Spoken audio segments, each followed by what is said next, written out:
Hi guys, bradamckinnon here. Just thought I'd share a little video with you regarding the festool bags for the vacuum cleaners, the CT36 or any of the vacuum cleaners.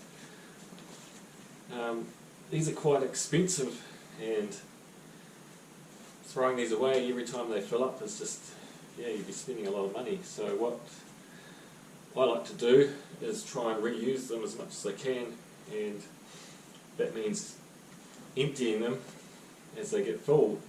And the best way to do that is to not tip it out the hole, but what I like to do is cut the corner of the bag and create a hole before I put it into the vacuum cleaner. I want generally enough to have a decent enough opening for it to, all the dust and stuff to tip out, but then obviously not too big where you can't seal it up. So yeah, generally about that much of the corner I take off, and then I just use these standard plastic clips that are, well, that's what they're made for, is to seal up bags and stuff. And I just use one of those. But what I like to do is I like to fold that over in half, and then fold it in half again, because you don't want any dust coming out. And then what I do then is I fold it over that way, so that creates nowhere for the dust to escape, and then I just use that clip, and that there seals that up there. So once that goes in the machine, that bag just fills up. And once it gets full, I just take that off and tip it into another bag or a box to dispose of, and then seal up and go away again.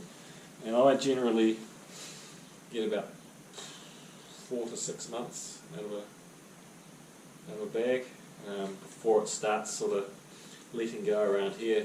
I mean, when you're just using it over and over again, it does start letting go around the edge, and then you'll get a hole there. So you can normally tell when it's had enough and it's ready to go. So yeah.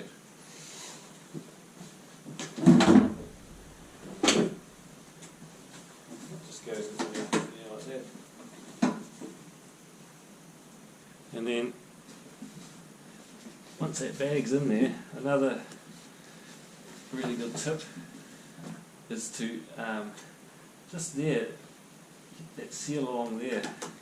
That can sometimes, when the bag gets full of dust, it gets heavy and it starts pulling, that can sometimes come away from the cardboard. So what I like to do is I just take that bit of bag up there, and I just lift the tab up, and I just fold that over the tab of the cardboard and push that down there, and that just holds it.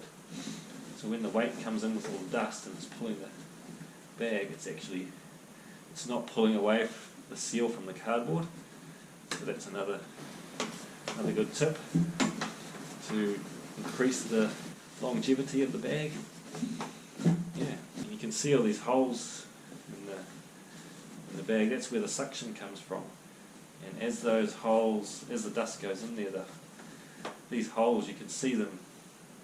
You can see the dust inside the bag clogging up the holes, which reduces the airflow from the motor, sucking through the sander. So as I'm going through a job, what I'll do is I'll just turn it off and pop the lid off, and I'll just give that a bang, and you'll be able to see the holes clear as you're knocking the dust back into the bag, and that'll just increase that'll give you more suction again.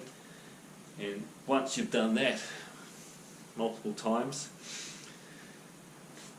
you can then start, because that's where your filter,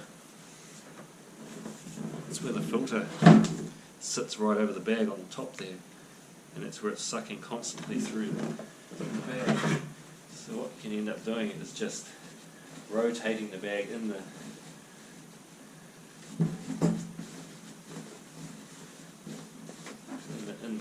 bottom of the machine here, and just getting the cleaner holes to the top to get that suction going. So just a few tips there I've learnt along the way. I've had this for 10 years now, and yeah, always handy to figure out how you can save money and increase suction and stuff like that. So yeah.